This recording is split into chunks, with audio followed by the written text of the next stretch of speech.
Hi, it's Steve. Today we'd like to show you how to change the rear drum seal on your dryer. Over time, the drum seal may dry and crack out, and it'll allow air into your drum, which will affect the drying performance. It's a really easy job to change. Let me show you how we do it. Now, before we begin this repair, the first thing we'll need to do is to disconnect the power. We're also going to need to gain access to the back of the dryer, so we'll need to pull it forward, and that may require disconnecting the exhaust vent. So our next step will be to remove the lid filter. Simply pull it out and set it aside. That will give us access to two Phillips screws that secure the top to the inlet duct assembly, and we'll need to remove those.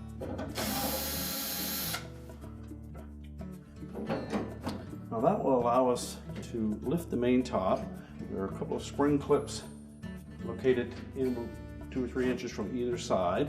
We can either use a putty knife to go into that gap and depress them, or we can simply pull the main top forward while holding the cabinet just far enough that we can lift it away from them.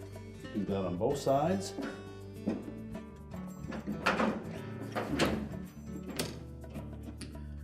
And then we can lift the main top up.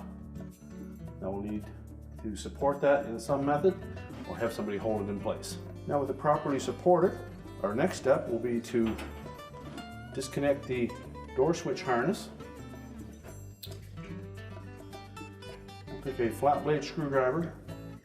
We'll go in where the little locking tabs are on both sides of that connector and just pry that up a bit on both sides to release it.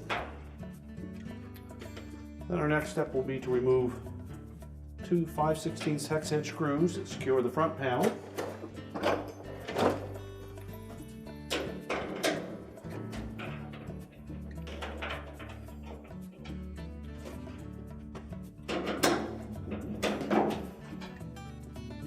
Just hold that front panel in place. You may need to lift up just slightly on the drum, tilt the panel forward.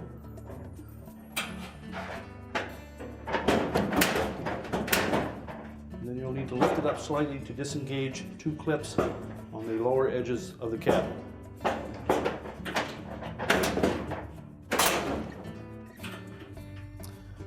Once you've disengaged it, you can pull that front panel away. So with the front panel removed, our next step will be to release the tension on that belt. So we'll reach in on the right hand side, you'll find the idler assembly.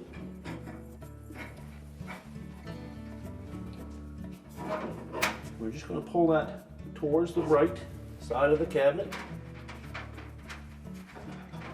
And that will release the tension on the belt. So you can roll it off of the motor pulley and the idler.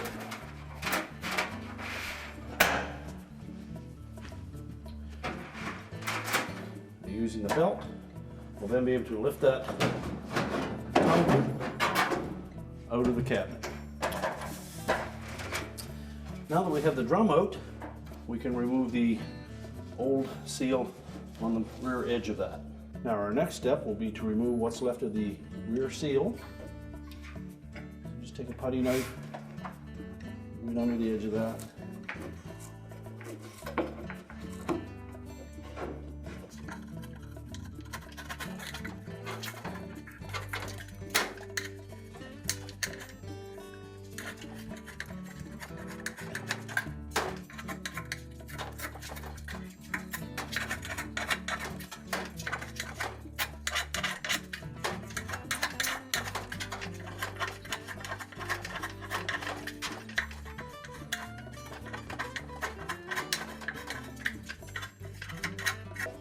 Once you have the old seal removed, you can discard that. And next we'll want to clean as much of that adhesive off, particularly any areas that the adhesive might be loose and any excess felt that may be there. So either using a putty knife, a wire brush, or a solvent that will soften that glue and remove it. Keep it as clean as you possibly can. Now we're ready to put the new seal in place. So if you look at it, you'll note that there is a colored thread on one edge and two white threads in the center and opposite edge. If you open it up on the back side, you'll note that there is a preformed fold in place. That fold will go over the lip of the drum in that fashion. So our adhesive is going to be underneath the colored thread area. Now we advise putting the adhesive on the drum rather than trying to put it on the seal, as it will be difficult to keep it from getting absorbed by the fold. So just do a little at a time.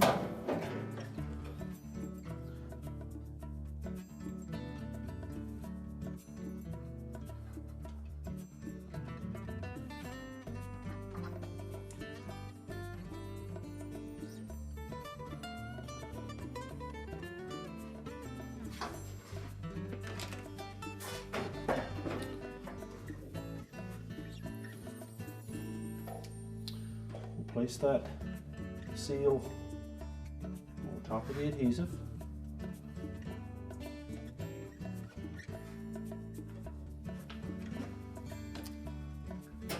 We'll take a spring clamp, just hold that section in place. We'll continue to feed that seal around and keep some tension on it. It's a snug fit, and it will require a little bit of stretching.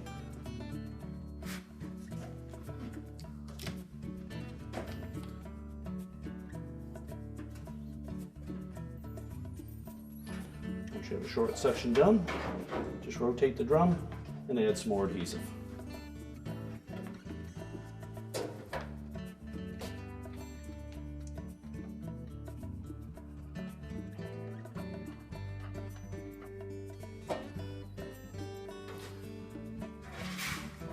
Carefully open that fold up.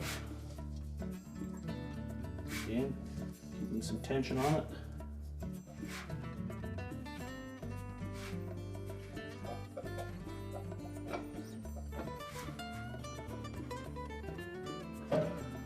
Put another clamp on. And just continue to do that until you're all the way around the perimeter of the drum.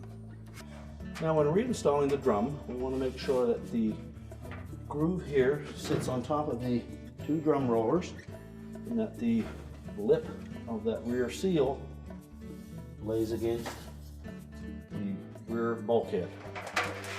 So we'll begin by just draping the belt around the tumbler, the groove side of the belt against the tumbler. Lift it into the opening.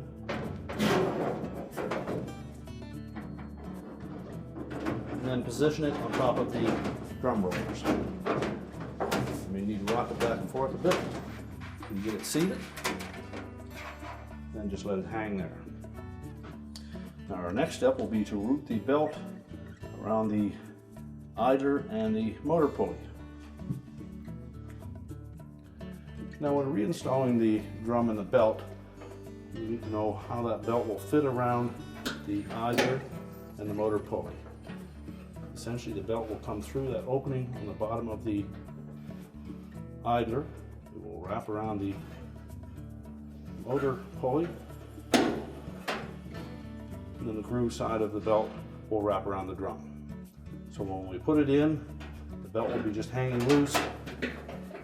We'll pull it through that opening, pull the idler over to release the tension on the belt so that we can roll it onto the motor pulley. So we'll reach in from below. We'll pull that belt from the right hand side towards the center. Locate the idler, roll over the top of the idler, whether it is a glide or a roller, and then pull it through underneath. Push the idler towards the right to release the tension on the belt, and then roll the belt onto the motor pulley. Now with it properly seated, be able to turn the drum, and the motor will turn as well.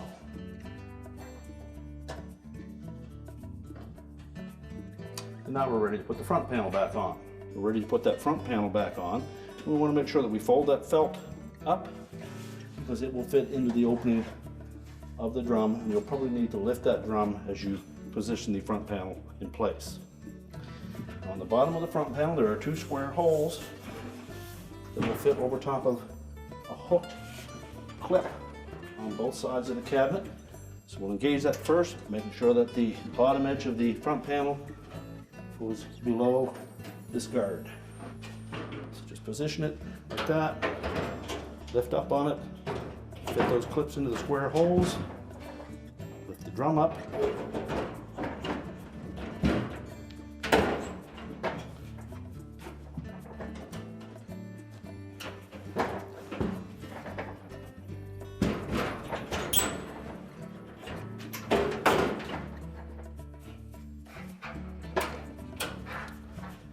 and then push it into place so that we can attach the screws. We'll tighten both of those screws securely. Remember to reconnect the door switch harness. Make sure it's fully inserted so that the locking tabs are engaged.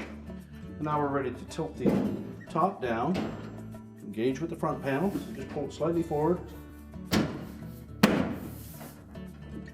Make sure it's hooked on both sides. And then we'll reinstall the 2 screws into the lint filter opening.